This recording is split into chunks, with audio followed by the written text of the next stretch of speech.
তো আগের ব্লগে তোমরা দেখিয়েছো যে আমরা মায়াপুর এসেছি আর আমরা এখন রুম নিতে যাচ্ছি। তো প্রথমেই রুমটা নিয়ে এবার আমরা একটু ফ্রেশ ট্রেশ হয়ে তারপরে আমরা খেতে বেরোবো। আর দেখা যাক আজকে কোথায় খাওয়াটা হয়, সঙ্গে থাকো। যেহেতু দেরি হয়ে গেছিলো তাই আর আমরা ভোগের কুপন পাইনি আর আমরা বাইরে খেতে চলে এসেছি। তো আজকে আমরা খাওয়া দাওয়াটা এখানেই সারবো দুপুরেরটা। আর দেখতেই পাচ্ছ এখানে হোটেলের নামটাও লেখা আছে। আর আমরা এখানে ভেজ থালি নিয়ে নিয়েছিলাম, যার মধ্যে একটা ভাজা, ডাল, 2 রকম সবজি আর চাটনি ফাটনি এসব ছিল। আর খাওয়াটা কিন্তু খেতে টেস্টি ছিল। তো খাওয়া দাওয়া করে এই জাস্ট রুমে আসলাম, বসলাম। রুমে এসে যেন কি শান্তি লাগছে, বিশ্বাস করো। বাইরে এতটা গরম যে কি বলবো তোমাদেরকে, মানে প্রচন্ড পরিমাণে গরম করছে, বাপরে জাস্ট লু বইছে জানো। হ্যাঁ তাই না বলো?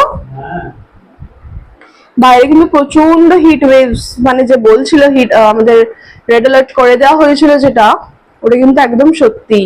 মানে প্রচন্ড পরিমাণে হিট, বাইরে মানে দরকার না পড়লে একদম বেরিয়েও না কেউ। আর তার সাথে আসার সময়তে যেহেতু মায়াপুরেতে এসেছি আর এখানেতে এসে নবদ্বীপের লাল দই খাবো না সেটা তো হতেই পারে না। তো আসার সময়তে একটা দোকানেতে দেখলাম যে লাল দই বিক্রি হচ্ছে এখানেতে। তো ওরা মানে নবদ্বীপ থেকে নিয়ে এসে এখানেতে ওনারা বিক্রি করেন। তো ওনাদের থেকে একটা নিয়ে আসা হয়েছে, খেয়ে দেখা যাক টেস্ট করে যে কেমন হয়। যদি ভালো হয় নিশ্চয়ই বাড়ির জন্য বেশি করে নিয়ে যাব, আর বাড়ির লোকেদেরকেও টেস্ট করাবো। তো সবাই আমাদের বাড়িতে দই খেতে খুবই পছন্দ করে, তো ওদের জন্য নিয়ে যাব তাহলে। আর রিভিউটা তোমাদের সাথে আমি অবশ্যই শেয়ার করবো, সেটা চিন্তা তোমরা করো না, ঠিক আছে? বন্ধুরা, নবদ্বীপের লাল দই খুব বিখ্যাত। তো দেখা যাক, অল্প একটু কিনে দেখেছি, টেস্ট করে দেখি। অল্প একটু কিনলাম, কেমন খেতে তোমাদেরকে জানাবো। খাই আগে। দেখো, দইটা কিন্তু দেখে বোঝা যাচ্ছে ওপরটা যা বানিয়েছে সরের মতো পড়ে আছে। সরের একটা লেয়ার পড়ে গেছে, লেয়ার পড়ে গেছে। তারপরে এটা মনে হচ্ছে খুব ভালো হবে, জানো দামটাও অনেকটাই বেশি ভালো হবে। নরমালের থেকে একটু বেশি, সামান্য নরমালের থেকে একটু বেশি। এই দেখো পুরো ক্ষীরের মতো উঠে এলো। ক্ষীর দই তো বলে না সবাই এখানেতে নবদ্বীপের। খেয়ে দেখো, এ দই একদম অন্যরকম দই, নরমাল যে দই খাই সেরকম নয়। এর টেস্ট খুবই ভালো, কিন্তু অন্যরকম। তাই মানে কিরকম টেক্সচারটা আসছে? খুবই ভালো, এটা ক্ষীরই লাগছে, পরিষ্কার বোঝা যাচ্ছে এটা ক্ষীর জাতীয় কিছু। হ্যাঁ, মানে আমাকে কিন্তু দোকানদার বললো যে এটা ক্ষীর দই। হ্যাঁ, এটা ক্ষীর দই বোঝাই যাচ্ছে। আসলে কি এটা ক্ষীর দই? আসলে এটা ক্ষীর দই। ও, তার মানে রিভিউটা মানে ওকে আছে, মানে খেতে কিন্তু টেস্ট মানে ওকে। তাড়াতাড়ি যারা যখন নবদ্বীপে আসবে, তোমরা মায়াপুরে আসবে, নিশ্চয়ই ট্রাই করো এটা। অনেকে হয়তো ট্রাই করেছো, আমি জাস্ট বলছি। আর আমাকে আরেকটা জিনিস এখান থেকে বলা হলো, আমি যখন জিজ্ঞাসা করলাম যে কোন দোকানে সব থেকে বেশি বিখ্যাত নবদ্বীপেতে, তো ওনারা বললেন যে রামকৃষ্ণ মিষ্টান্ন ভান্ডার, যেটা মায়াপুর থেকে যখন মানে আমরা নবদ্বীপেতে যাচ্ছি লঞ্চ ঘাটে করে, তো ওই লঞ্চ ঘাটের পাশেই নাকি ওই দোকানটা রয়েছে। তো মানে ওইটাই, মানে ওটা নাকি ফার্স্ট দোকান আই থিঙ্ক, আমি জানি না, ভুল হতেও পারি। তো আমাকে এখান থেকে ওটাই বলা হলো যে ওইটাই নাকি মানে বিখ্যাত, ফেমাস, যে ওনারাই মানে আবিষ্কার করেছিলেন। ওখান থেকে এই দুইটা ওরা নাকি নিয়ে এসেছে। হ্যাঁ, আর ওই দোকানের কিনা আমি জানি না, বাট ওরা নবদ্বীপ থেকেই নিয়ে আসছে। বন্ধুরা, তো এখন এটুকুই। তো চলো আমিও এবার খাবো, তা না হলে ও কিন্তু একা একাই খেয়ে নেবে এই দইটা। তো এবার আমিও একটুখানি খেয়ে দেখে নি যে কেমন দইটা।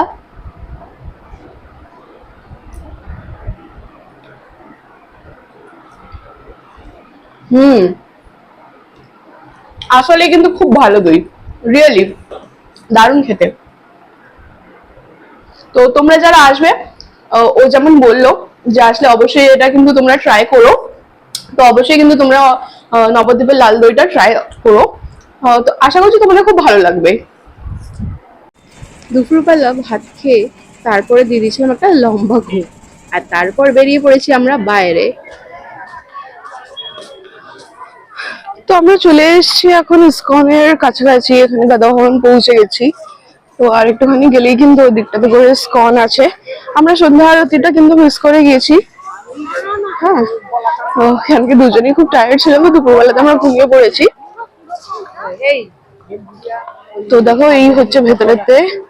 তো চলো ইসকনের সামনে গিয়ে আবার খুলছি। তো চলো এবার ইসকনের ভেতরেতে যাওয়া যাক।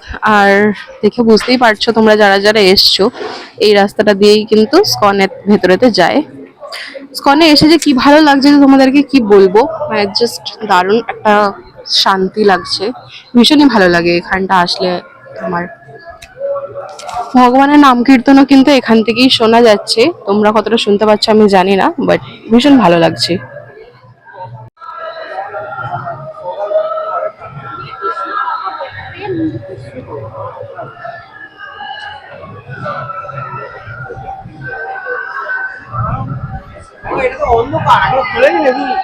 হ্যাঁ না, এটা হচ্ছে নতুন মন্দিরটা, নতুন মন্দিরের ব্যাক সাইডটা জাস্ট, যেগুলো এখনো খোলা হয়নি।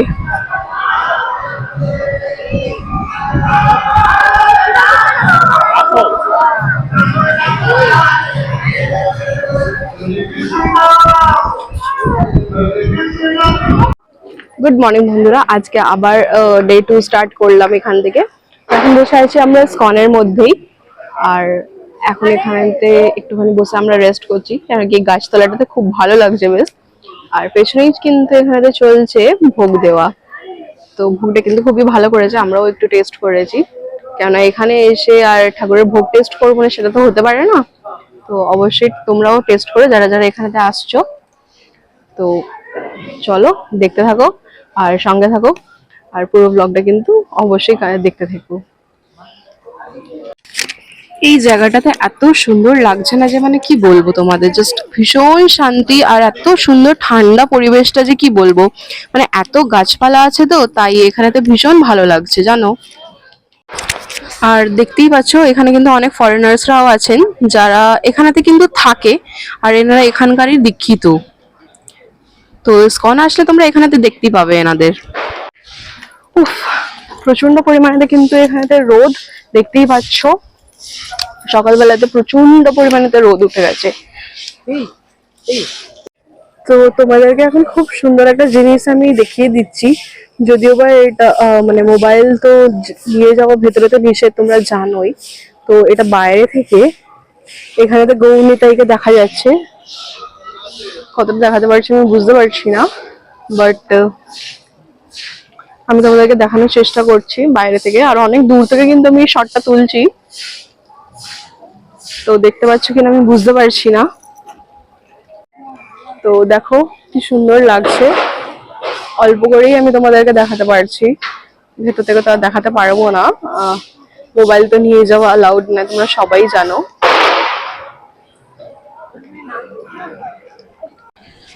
তো দেখো বন্ধুরা, এটা কিন্তু নতুন মন্দিরটা তৈরি হচ্ছে, আর এটা এখনো পর্যন্ত খোলা হয়নি, ইনগ্রেট হয়নি এখনো, এটা 2025-এ সম্ভবত হয়ে যাবে হয়তো। আর দেখো এখানে কিন্তু মহাপ্রসাদের স্টল রয়েছে আর গৌশালা স্টলও রয়েছে, এখানেতে ঠাকুরের ভোগ আর তোমরা বিভিন্ন অর্গানিক জিনিসপত্র এখান থেকে পেয়ে যেতে পারো। আর এখানটা এত সুন্দর শান্ত পরিবেশ যে কি বলবো, ডে টু ডে লাইফের মধ্যে যে এতটা আমরা বিজি থাকি আর টেনশন থাকে আমাদের লাইফেতে, তো সেইগুলো কিন্তু এখানে আসলে একদমই আমরা ভুলে যাই, আর বেশ পিসফুল একটা টাইম আমরা স্পেন্ড করি এখানে। তো বন্ধুরা আমি চলে এসেছি আমরা এখন ভোগ খাওয়ার জন্য গদা ভবনেতে, তো আমরা টিকিট কেটে নিয়েছিলাম, তো এখানেতে চলে এসেছি। তো দেখতেই পাচ্ছ এখানে কিন্তু অনেক সিট করা আছে যেখানে সিনিয়র সিটিজেন্সরা বসে, আর ওখানে তো অনেকগুলো দেখতেই পাচ্ছ নিচে বসার জন্য অ্যারেঞ্জমেন্ট করা আছে। তো আজকে যেহেতু উইকডে, তো সেরকম খুব একটা রাশ নেই, ভিড় নেই এখানেতে। আর তোমরা দেখতেই পাচ্ছ এখানে কিন্তু সবাই প্রসাদ খেয়ে নিচ্ছে। তো চলো আমিও আমার থালাটা রেডি করে নিই।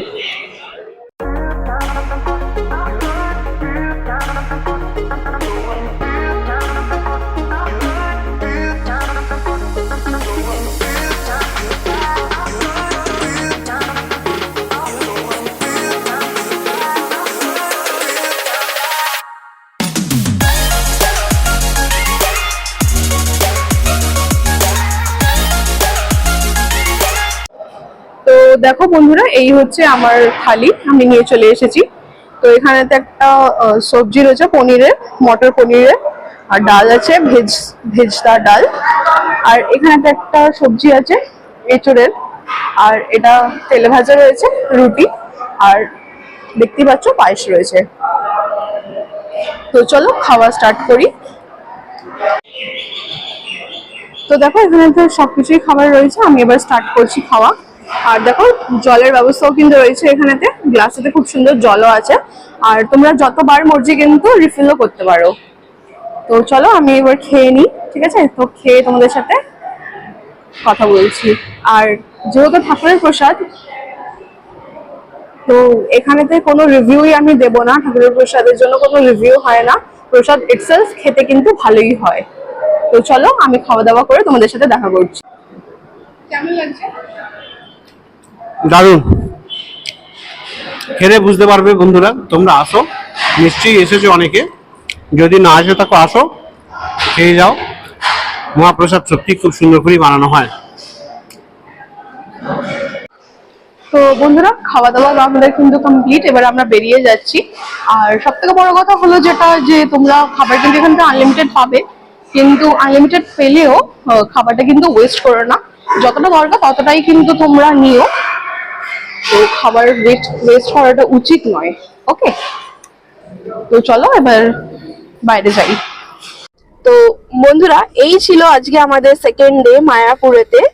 আমরা সকাল থেকে ইসকনেতেই ছিলাম, আর ইসকনেতে নাম কীর্তন শুনছিলাম, সকাল থেকে কীর্তন ভজন এইসব শুনছিলাম, করছিলাম।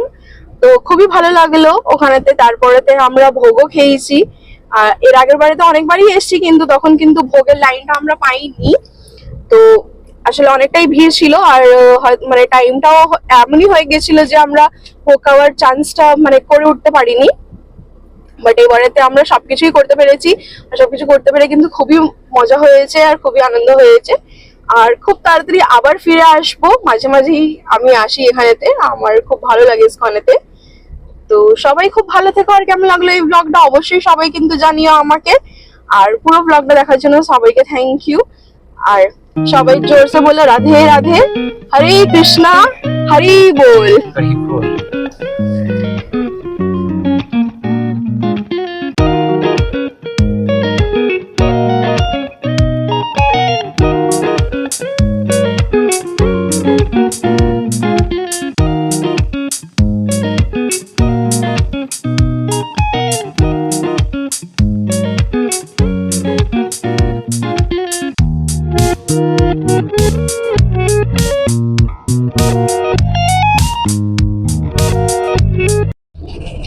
তো বন্ধুরা এখন আমরা গাড়ি ছেড়ে দিয়েছি, এবার আমরা বেরিয়ে পড়ছি মায়াপুর থেকে। আর এবার চলে যাবো আমরা বাড়ি। অনেকটা খারাপ হচ্ছে, কিন্তু খুব তাড়াতাড়ি আবার ফিরে আসবো সেইটা ভেবেই কিন্তু আবার ভালোও লাগছে।